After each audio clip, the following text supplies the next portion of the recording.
Joined now by the voice of the Pacers, Chris Denari. How are you, sir? Hey, I'm doing great. Had a great night last night, opening night. I Good bet. solid win, 143 points. Were you in double figures last night? I'll tell you what, it was up and down the floor. It was a fast-paced game. Kudos to the Pacers. I mean, Washington's not supposed to be very good. They've got some really good players. I mean, I think you see that in the NBA. There's only 30 teams. Teams are going to have good players, but they're going to have bad records. I mean, the math just dictates that. But, I said to somebody, I said, last night they won by 23, 143, 120, put it away in the third quarter. I said, last year's team, who I really liked, might have won that game by 9 points. Because they just would never step on anybody. Last year, the Pacers had one 20-point win the whole year. And so to come right out of the gate with a 23-point win, I think is good for this group. Saw a lot of good things. The newcomers played well. Obi Toppin, Bruce Brown made a career-high 6 threes. Halliburton had a double-double. Nembhard, his backup, had a double-double at the point. It was an exciting night. I think they play an exciting brand of basketball. I think people are going to be entertained all year long. Yeah, we've talked about that before the season started. The new pieces, Obi Toppin, stood out at the top of that.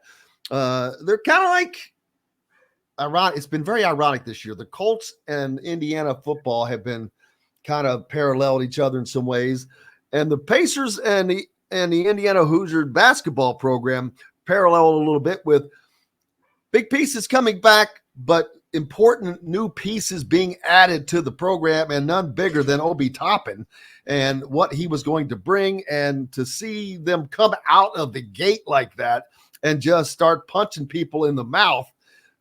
It's one game, I get it, but if they can back that up, man, it's like they're going to set expectations a little high for us already, Chris. Well, I think that's the one thing is, this group has a little bit more expectations than we've had in the past 2 years. And I think that's important. These guys want to win. And they were playing a team last night in Washington that has no expectations. And sometimes those are the scariest games, right? Because you've got a team coming in that nobody thinks highly of, nobody believes in. So they just play. And a little bit to the Pacers' advantage a year ago is people projected them to win 22, 23 games. And then at the halfway point with Halliburton healthy, they had won 23 games. So all of those games can be dangerous. And, it's a long way to go, but it was a great way to start the season. I think those are the things that you need to do. When you get somebody down, you need to step on them and put that game away third, early fourth quarter. And that's what they did last night. Yeah, and that's a lot of points to score in your first game. Not that they haven't been playing, of course. They've had some exhibition games. They practice all the time, of course. But doing it in live up against a different defense, that's something. I looked through all the scores. No one was really even close to that. I think 130 was the most someone had scored on the night. But a great outing for these Pacers. And the fact that they're so young, and it's Pacer fans have to be juiced about this team. Well, yeah, when you think about it, you've got Tyrese Halliburton. He's your star. He's only in his fourth year. He signed an extension for 5 more years. He's 23 years old. Andrew Nembhard's his backup. You've got him under contract for the next 3 years. He had a double-double last night. He's like 23 years old. Benedict Mathurin is 21. I can go on and on and on. Miles Turner is a huge asset and loves being a Pacer. He's the longest tenured Pacer, playing 9 years. He's only 27 years old. So, yeah, I think there are a lot of great things to be, excited about. And I just think it was a good first step. I mean, you need to do that on opening night. A year ago against the same team, now, albeit they had Bradley Beal and Kristaps Porzingis, so this is a different Washington team, but the Pacers lost on opening night. And it was a real downer as you went in, to the first weekend of the regular season. They'll have a tough one on Saturday. They've got Cleveland, who, was a top 5 team in the Eastern Conference last year and is projected to be top 4 this year. So, and then the Bulls on Monday. So, you just got to take the games as they come. But again, I think a really good first step for the Pacers last night. As you said, they scored 143 points. That's the most ever in opening night, matching the 143 they scored last year in Philadelphia in a loss. So, one of the things we'll be watching all year long is the defense. Now, when you score 143 points, it's not like you're going to hold somebody to 100. I mean, the way the tempo was played. Yeah, that means you're getting up and down the floor. Yeah. So, I mean, you can say, hey, they gave up 120.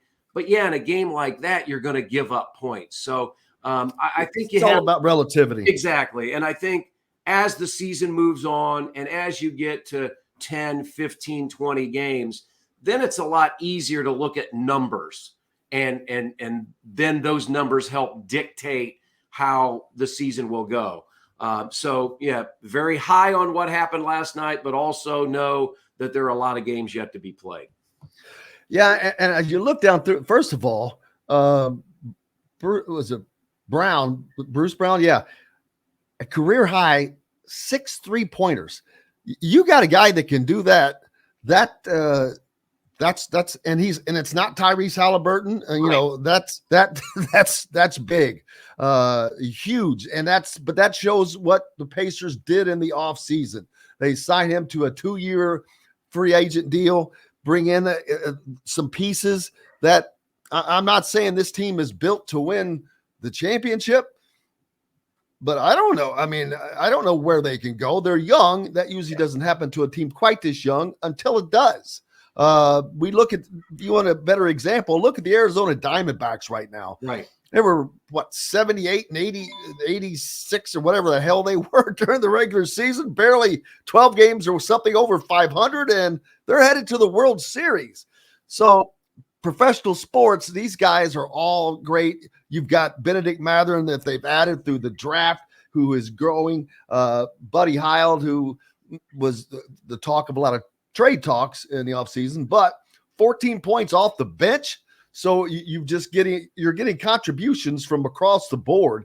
That just has to make all Pacer fans feel really good about what's coming up. Yeah, and I think the one thing I said last night, it is your two guys that I think are key. I mean, Bruce Brown's going to be really good in Toppin, is keeping Halliburton and Turner on the floor, because we know last year when the team was 35 and 47, they were 12 under 500, but they were 26 and 22 with Turner and Halliburton together.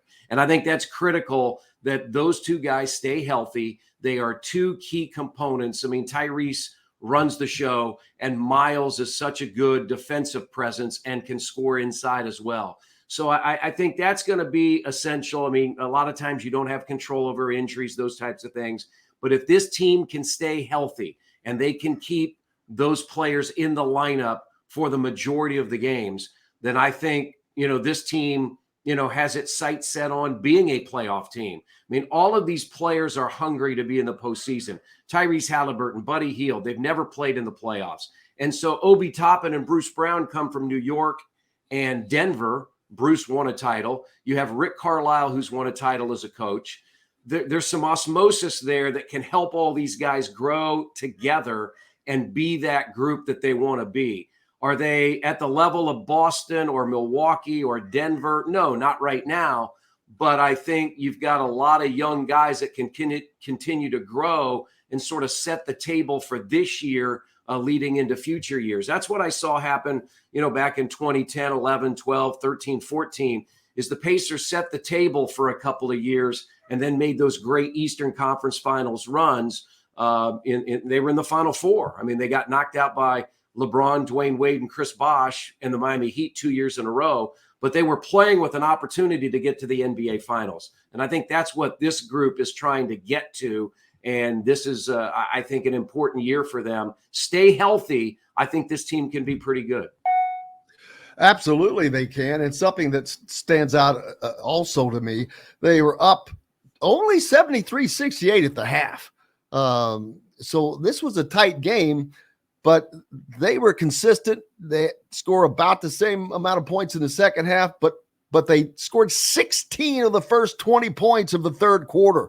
That coming out of the locker room like that, with that kind of a charge and getting that kind of space, which even in NBA games, we know that doesn't mean a lot, but they built that margin and they were able to hold on to it defensively. Yeah, and I think one of the key factors, Jim, last night, with that 5-point lead at halftime, you expanded it early in the third quarter, really led by Tyrese Halliburton. He sort of took over the game. I think there are a lot of times that Tyrese in the first half looks to get all of his teammates involved, and he is such a willing passer. And in the first half, he only had 5 points and 5 assists. But in the second half, when that third quarter started, he took over and he scored 15 of his 20 in that quarter when the Pacers took command and went on to win the game. So it's a long season, but I just think it's just such a great way to start.